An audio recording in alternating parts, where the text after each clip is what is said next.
Hi, I'm Anna Thomas. For Group 1, Chapter 1, it's really about what is business and why it exists. So, in this chapter, we're really introduced to the basic structure of business and economics. And the chapter really explains how businesses exist within an economic system, not separately from it. And the goal of this chapter is really to understand how everyday economic activity works. So, first, what a business actually is an organization that provides goods or services to customers, and most businesses obviously aim to earn a profit. And a profit is the money left after paying all costs, rent, wages, supplies, etc. And profit matters because it keeps the business operating and it allows growth for hiring and innovation. And obviously, without a profit, a business would shut down eventually. Um, and the chapter also really goes into the distinction between goods and services. So, goods are physical, tangible products that can be stored and inventoried. So, examples of these are phones, clothes, food. And then services are intangible actions, and they're consumed at the time they're produced. So, examples are healthcare, education, transportation. This distinction matters because modern economies are service based, and services dominate employment in GDP, or gross domestic product. So, businesses are essential to society because they provide jobs and income, and they produce the goods and services people rely on. They drive innovation and efficiency, and they form the foundation of all economic activity. All right, thank you. Hello, I'm Andrew Lindros, and I'll be talking about standard of living, quality of life, and nonprofits. The standard of living measures how much people can afford with their income and depends on both prices and wages. The key idea of this is that just because someone's wage sounds like a lot or a price sounds low doesn't mean the standard of living would necessarily be good. Because if the price for a meal is $1, but everyone's wages is like 50 cents a day, then obviously that's not good. And if someone's wage was $100 million, but a meal was 150 million, that wouldn't be good. And then so the price and wages matter equally. Quality of life is a little different. It's broader than income or spending and includes health and healthcare access, education, leisure time, life expectancy. And this distinction matters because a country can be wealthy but have poor living conditions and low quality of life. And economic success does not guarantee necessarily well-being if the other stuff isn't there and if there's a low life expectancy, etc.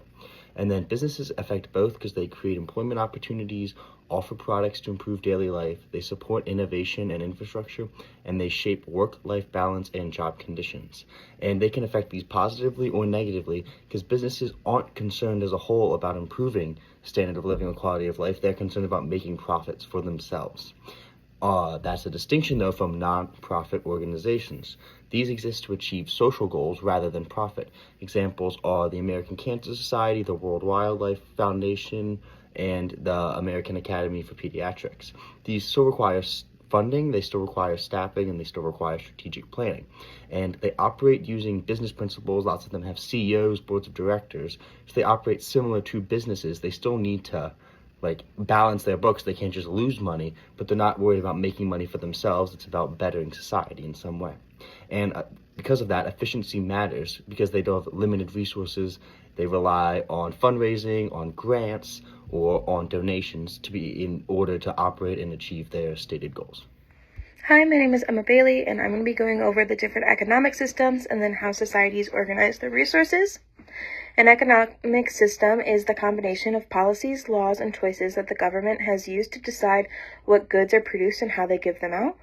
It is used to see how society makes choices about allocation of goods depending on how scarce their resources are. Since every resource is limited, every economy must be concerned about what type of service or good must be provided, along with how it is produced and who they are producing it for. The decision of this is made by either the government or the marketplace, but in some areas it can be both. There are 4 different types of basic economic systems that we'll be going over, which are capitalism, communism, socialism, and a mixed economy. Capitalism is known as a private enterprise system, meaning it is based on private ownership of resources and the competition within the marketplace for these resources. The allocation of goods is decided and guided by the market, and the incentive within the system is profit. Profit is necessary for the production of goods and services. It works because it promotes entrepreneurship and incentivizes innovation. It also increases the efficiency of the producers. However, the downside of this type of market is that it creates inequality. Communism is where the government owns all resources and controls the market. The government decides what is produced, where it is produced, and how it will be produced.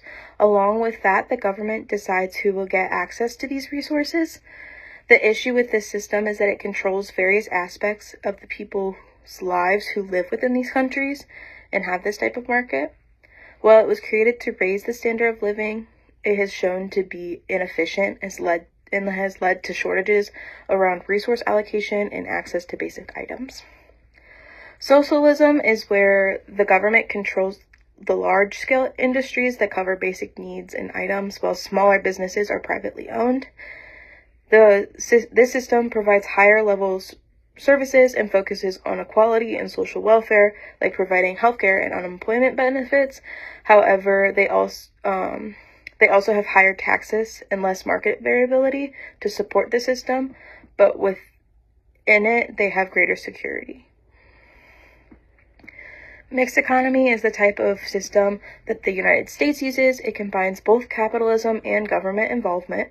It leads towards pure capitalism when it comes to the economy, but it also has welfare programs to provide public goods and services.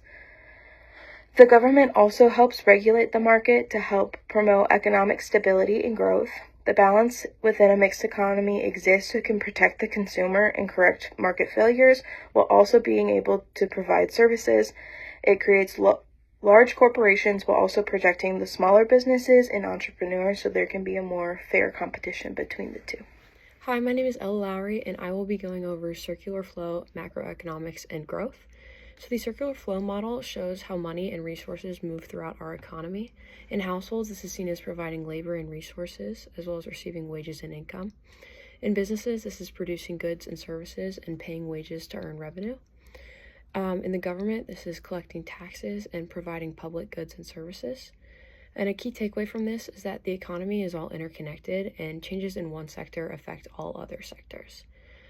Moving on to macroeconomics, this is the study of the economy as a whole, and it focuses on national indicators, and it's also used by policymakers to guide decisions.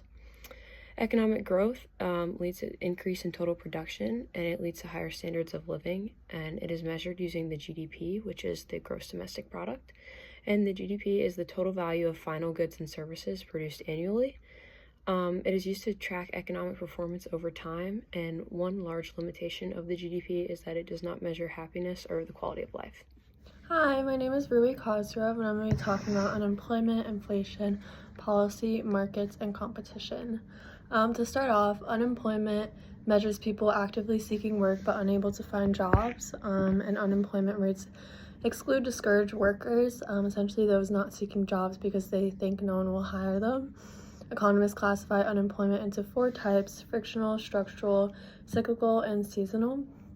Frictional unemployment is essentially normal job transitions, short-term unemployment that is not related to the business cycle. Structural is caused by a mismatch between available jobs and the skills available to workers.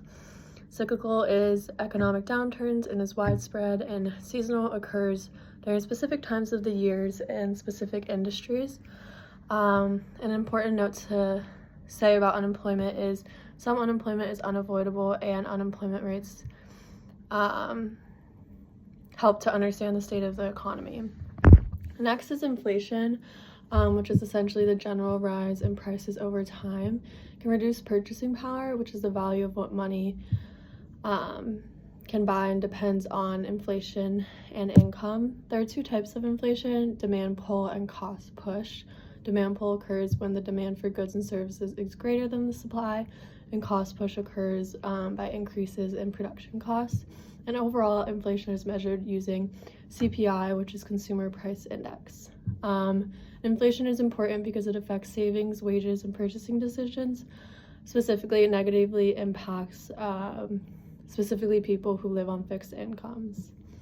Next is government economic policy. So first off, there's monetary policy, which is controlled by the Federal Reserve, the central banking system of the United States, which prints money and controls its circulation. This directly adjusts interest rates and money supply.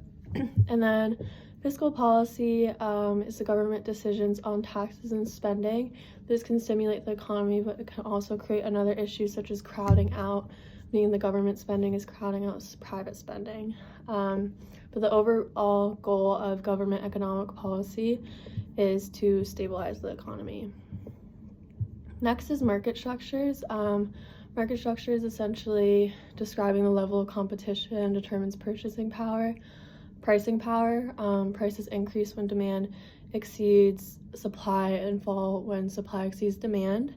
And market structure can also explain why some firms dominate markets. And then lastly, in terms of challenges, to meet competitive challenges, companies face numerous issues, and to resolve that, there are solutions such as relationship management. This ensures a positive feedback with customers and other parties. Similarly, strategic alliance is also necessary, as these can take many forms and is critical to remain in the global marketplace for companies.